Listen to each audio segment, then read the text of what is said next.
están? Bienvenidos una vez más al seminario El síntoma en los niños. Esta vez, en la clase número 6, vamos a trabajar el texto de la negación.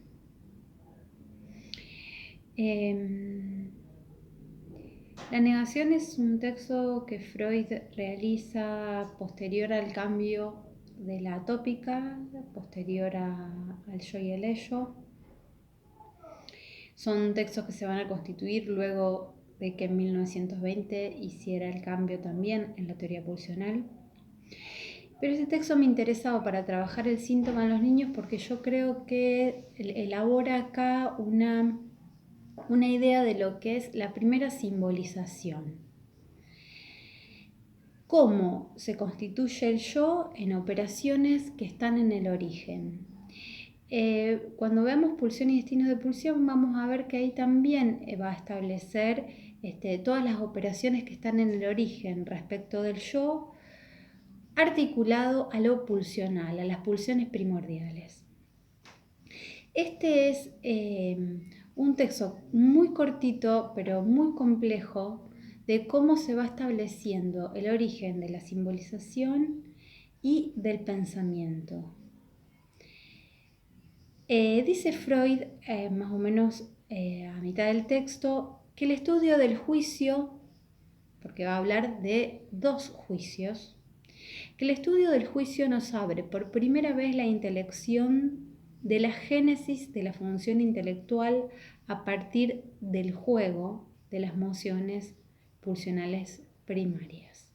O sea que hace una articulación de las mociones pulsionales primarias con la función intelectual. Va a decir que la negación es muy importante porque el no es la marca de la represión. Dice que es su certificado de origen.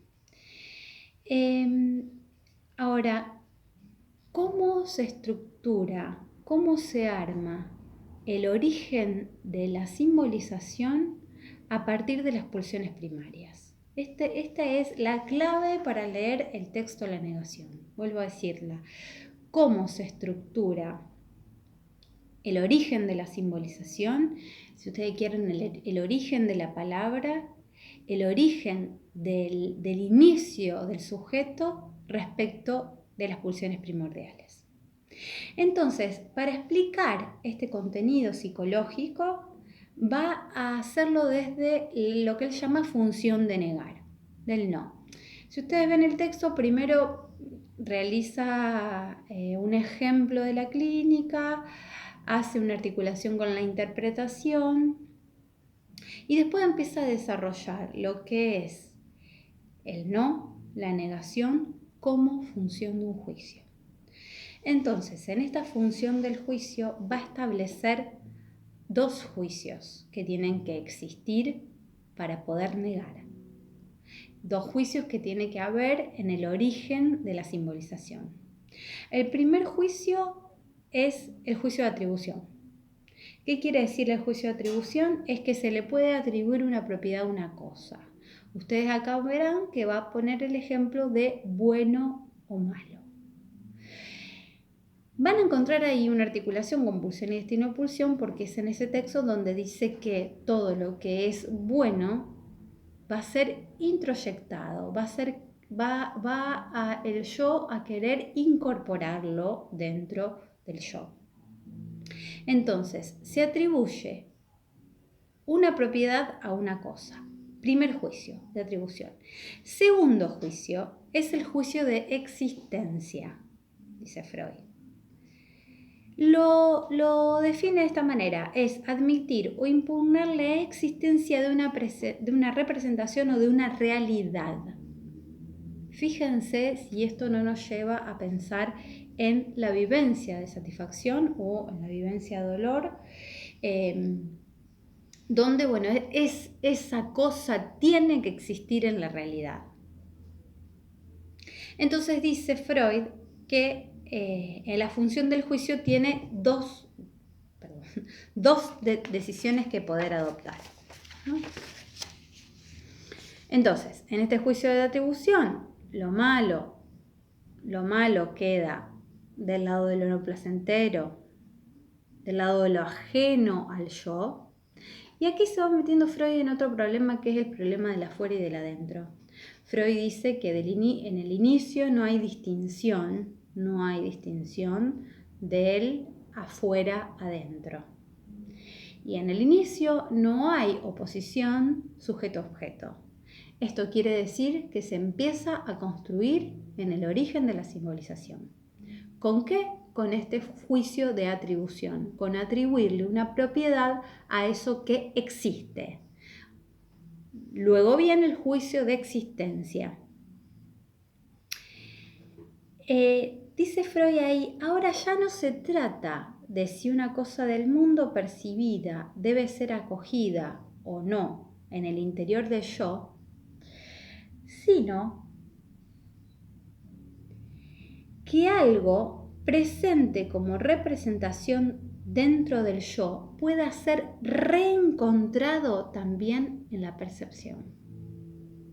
Acá está el punto, a mi juicio de lectura, más complejo del texto, porque dice que eso que existe afuera es del orden de lo reencontrado. ¿Por qué? Porque primero, eso que existe en el afuera tuvo que haberse recibido en el yo como percepciones. Hecha la representación respecto de esas percepciones, eso ya existe afuera y puede volver a reencontrarse. ¿A través de qué? De una repetición, dice Freud, de esa representación. Esto lo asocia con lo que es rehallado. Así, fíjense lo complejo de esto, así se constituye para el sujeto la realidad. Voy a citar acá a Freud para que se entienda en qué punto del texto de la negación estamos. La idea es que, que ustedes miren este video, que puedan adentrarse en la lectura del texto, tener algunos lineamientos para esta lectura, y después en la clase del martes vamos a conversar todas las dudas que puedan surgir del texto de la negación.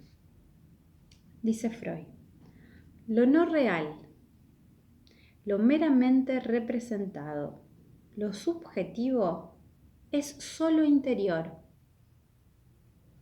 Lo otro, lo real, está presente, fíjense cómo dice, está presente también ahí afuera, también. Subrayo el también, porque hay algo de lo real que también va a estar presente adentro. Por eso dice, está presente también ahí afuera. Con lo cual ahora nos vamos metiendo en este problema, que es del problema del adentro y del afuera, que vamos a ver que se resuelve con lo que propone Lacan en una lectura del adentro y del afuera, con esa banda, con lo que nosotros conocemos como banda de Moebius, donde según el recorrido podemos estar adentro y siguiendo el recorrido podemos estar afuera. Un adentro y un afuera que tiene el carácter de lo pulsional y que por estar en ese adentro y ese afuera corresponde a las zonas de intercambio con el otro, como veíamos la otra vez en relación a las zonas erógenas, que son bordes que marcan un adentro y un afuera, que tienen que ver con ese intercambio con el mundo, que es también exterior.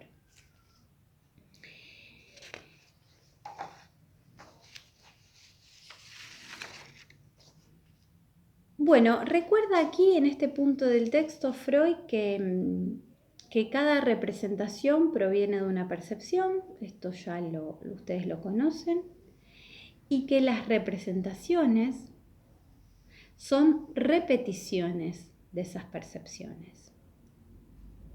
Por lo tanto, La representación, dice Freud en este texto, es una carta de ciudadanía que acredita la realidad de lo representado.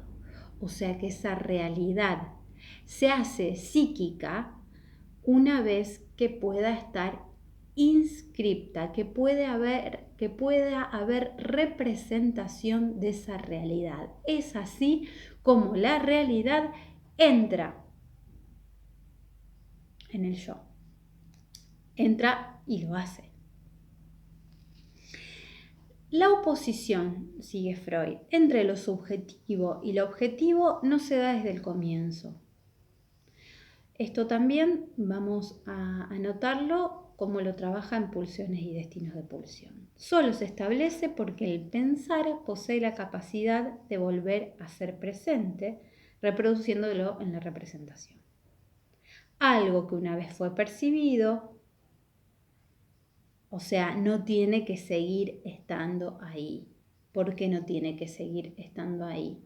Porque vía el trabajo de la representación ya podemos rehallarlo.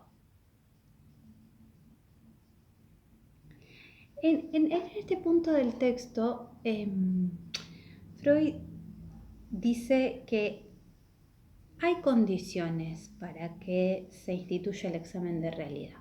O sea, que el examen de realidad no se da por una causa natural,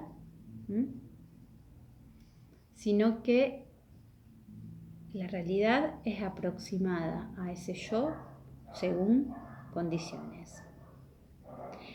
Fíjense la condición que pone Freud para el examen de realidad. Dice así: tienen que haberse perdido objetos que antaño procuraron una satisfacción objetiva, real. Eso es condición para que se instituya el examen de realidad. La condición entonces de que haya realidad tiene que ver con la pérdida de los objetos que han producido satisfacción. Entonces, ya terminando el texto, Freud va a decir que la afirmación, después esto lo va a seguir trabajando y mucho Lacan, que la afirmación pertenece al eros y que la negación, sucesora de la expulsión, vamos a trabajar la expulsión desde Pulsiones y sus destinos, pertenece a la pulsión de destrucción. Y de aquí dice el negativismo que se encuentran en muchas psicosis. Fíjense, por un lado, la importancia de poder ir situando cómo son los orígenes de la simbolización respecto de la negación, de la afirmación, de los juicios de atribución y del juicio de existencia, por un lado, y por otro, cómo Freud establece que esto, quiero decir, que esta importancia que tiene la simbolización va a tener consecuencias en cómo se establece la realidad para el sujeto. Bueno, espero que estas líneas les sirvan para ir a leer la negación y el martes lo seguimos trabajando. Hasta la próxima.